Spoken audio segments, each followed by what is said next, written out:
dengan peristiwa tertangkap tangan terduga pelaku tindak pidana korupsi pemerasan dalam pengisian jabatan perangkat desa di lingkungan pemerintah Kabupaten Pati. Pada hari ini tanggal 20 Januari tahun 2026. Pemerintahan desa memiliki peran strategis sebagai ujung tombak pelayanan publik serta pelayanan berbagai program pembangunan yang langsung bersentuhan dengan hayat hidup masyarakat luas. Jadi secara struktural mulai dari pusat sampai dengan daerah, dan tentunya desa ini memiliki peran yang sangat vital karena berhubungan langsung dengan masyarakat. Oleh karenanya, praktik pemerasan dalam proses pengisian jabatan perangkat desa tidak hanya mencederai prinsip keadilan dan meritokrasi, tapi juga menciptakan potensi resiko korupsi di kemudian hari. Jadi ini mungkin sangat agak boleh dibilang jarang ya, yang biasanya pemerasan itu dilakukan terhadap pengisian jabatan-jabatan di tingkat kabupaten, kemudian provinsi seperti itu ya, yang pernah terjadi. Tetapi kali ini untuk pengisian perangkat desa pun dimintai sejumlah uang. Tentunya ini sangat mirisnya seperti itu.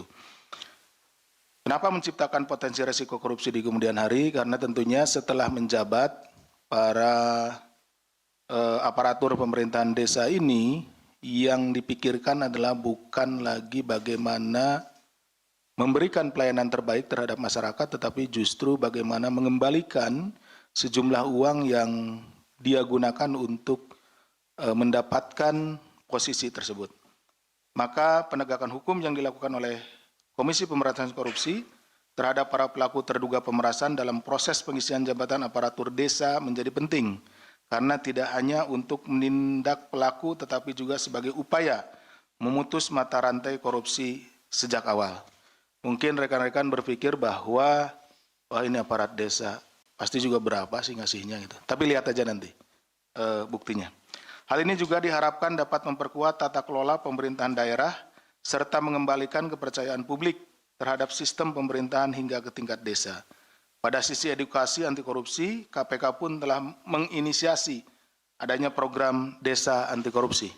Ya, di beberapa provinsi juga ada perwakilannya desa anti korupsi yang mengusung semangat transparansi dan partisipasi publik dalam pengelolaan dan pembangunan wilayah desa. Adapun kronologisnya adalah sebagai berikut. Pada hari Selasa tanggal 20 Januari 2026, Komisi Pemberantasan Korupsi menyampaikan perkembangan secara lengkap terkait penangkapan terduga pelaku tertangkap tangan melakukan dugaan tindak pidana korupsi berupa pemerasan dalam pengisian jabatan perangkat desa di lingkungan pemerintah Kabupaten Pati. Bahwa pada akhir tahun 2025, pemerintah Kabupaten Pati, Jawa Tengah mengumumkan akan membuka formasi jabatan perangkat desa pada bulan Maret 2026. Jadi di akhir tahun sudah disampaikan bahwa akan ada pembukaan formasi ya untuk perangkat desa di tahun depan. Maksudnya di tahun ini pada bulan Maret. Kabupaten Pati diketahui memiliki total 21 kecamatan dengan 401 desa dan 5 kelurahan. Jadi keseluruhannya ada 406 ya. Saat ini diperkirakan terdapat 601 jabatan perangkat desa yang kosong. Jadi ada 601 jabatan yang akan diisi pada formasinya pada bulan Maret yang akan datang. Atas informasi tersebut kemudian diduga dimanfaatkan oleh saudara SDW selaku Bupati periode 2025-2030 bersama-sama dengan sejumlah anggota tim sukses atau orang-orang kepercayaannya untuk meminta sejumlah uang kepada para calon perangkat desa. Ini perangkat desa aja dimintain uang gitu ya untuk jadi ini. Ya, seperti tadi disampaikan umumnya itu ya pejabat eselon 2, eselon 1 di kabupaten, tapi ini desa ini. Sejak bulan November 2025 diketahui SDW telah membahas rencana pengisian jabatan perangkat desa tersebut bersama tim sesnya. Pada masing-masing kecamatan, selanjutnya ditunjuk kepala desa atau kades yang juga merupakan bagian dari tim ses SDW sebagai koordinator kecamatan atau korcam atau dikenal dengan tim 8 dengan susunan sebagai berikut. Jadi untuk memuluskan acaranya atau kegiatannya tersebut, maka ditunjuk beberapa kepala desa. Ya, itu dulunya adalah tim sukses ya.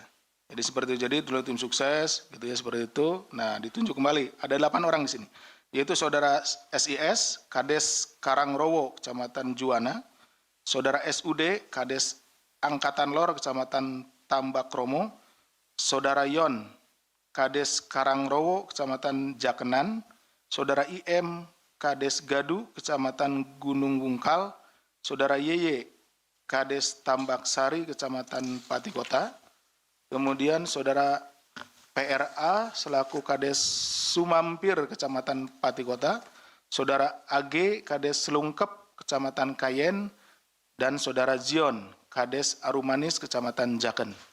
8 orang tersebut. Selanjutnya saudara YON selaku Kades Karangrowo, Kecamatan Jaken, dan saudara Zion selaku Kades Arumanis, Kecamatan Jaken menghubungi para kepala desa di wilayah masing-masing untuk menginstruksikan pengumpulan uang dari para caperdes, ya, calon perangkat desa. Tuh. Berdasarkan arahan SDW, YON dan Zion kemudian menetapkan tarif sebesar 165 juta sampai 225 juta untuk setiap calon perangkat desa. Nah, jadi tiap perangkat desa itu dimintai antara 165 sampai dengan 225 juta untuk mendaftar ya. Kemudian besaran tarif tersebut sudah di-markup oleh YON dan Zion dari sebelumnya 125 juta sampai dengan 150 juta. Nah, dari awalnya saudara SDW itu dengan saudara YON dan Zion dan yang lainnya yang tim 8 itu 125 sampai 150. Tetapi kemudian oleh di lapangan oleh saudara YON dan Zion ini dinaikin, ya tentunya juga untuk keuntungan mereka ya. Dalam praktiknya proses pengumpulan uang tersebut diduga disertai ancaman. Jadi diancamlah. Apabila caperdes, calon perangkat desa tidak mengikuti ketentuan, tidak mau membayar seperti ya, tidak mau memberikan sejumlah uang, maka formasi perangkat desa tidak akan dibuka kembali pada tahun-tahun berikutnya. Jadi nanti nggak akan ada lagi gitu seperti itu. Nah, kemudian atas pengkondisian tersebut hingga 18 Januari 2026 Zion tercatat telah mengumpulkan dana kurang lebih sebesar 2,6 miliar yang berasal dari 8 kepala desa di wilayah Kecamatan Jaken. Ya, tadi kan berapa sih gitu nilainya? Paling juga kalau ini kecil, tetapi ternyata setelah dikumpul-kumpul karena memang banyak gitu ya, tadi sekitar 601 perangkat desa, maka untuk wilayah Kecamatan Jaken saja ini jumlahnya 2,6 miliar. Uang tersebut dikumpulkan oleh Zion dan saudara Zan selaku Kades Sukorukun yang juga bertugas sebagai pengepul dari para caperdes untuk kemudian diserahkan kepada Yon yang selanjutnya diduga akan diteruskan kepada saudara SDW. Dalam peristiwa tertangkap tangan ini, tim dari KPK mengamankan 8 orang yang dibawa dari Pati ke Jakarta untuk menjalani pemeriksaan lebih lanjut, yaitu saudara SDW, Bupati Pati periode 2025-2030, saudara YON, Kades Karangrowo, Kecamatan Jakenan, saudara Zion, Kades Arumanis, Kecamatan Jakenan, saudara JAN, Kades Sukorukun, Kecamatan Jakenan, saudara TAS, Camat Jaken, saudara PRI, Camat Margorejo, saudara Sui, calon perangkat desa, dan saudara JKL, calon perangkat desa. Selain itu, tim KPK juga turut mengamankan sejumlah barang bukti berupa uang tunai senilai 2,6 miliar yang diamankan dari penguasaan JAN, Zion, Yon, dan SDW. Setelah dilakukan pemeriksaan intensif pada tahap penyelidikan dan telah ditemukan unsur dugaan peristiwa pidananya, maka perkara tindak pidana korupsi di wilayah Kabupaten Pati, Jawa Tengah ini diputuskan naik ke tahap penyidikan. Kemudian setelah ditemukan kecukupan alat bukti, Komisi Pemberantasan Korupsi menetapkan 4 orang tersangka sebagai berikut. SDW, Bupati Pati periode 2025-2030. YON, Kades Karangrowo Kecamatan Jakenan. Jion, Kades Arumanis Kecamatan Jaken. Dan JAN, Kades Sukorukun Kecamatan Jaken. KPK selanjutnya melakukan penahanan terhadap para tersangka untuk 20 hari pertama sejak tanggal 20 Januari hari ini ya, sampai dengan 8 Februari 2026. Penahanan dilakukan di Rumah Tahanan Negara Rutan Cabang Gedung Merah Putih KPK. Atas perbuatannya terhadap para tersangka disangkakan telah melanggar pasal 12 huruf E Undang-Undang Nomor 31 Tahun 99 sebagaimana telah diubah dengan Undang-Undang Nomor 20 Tahun 2001 Junto Pasal 20 huruf C KUHP.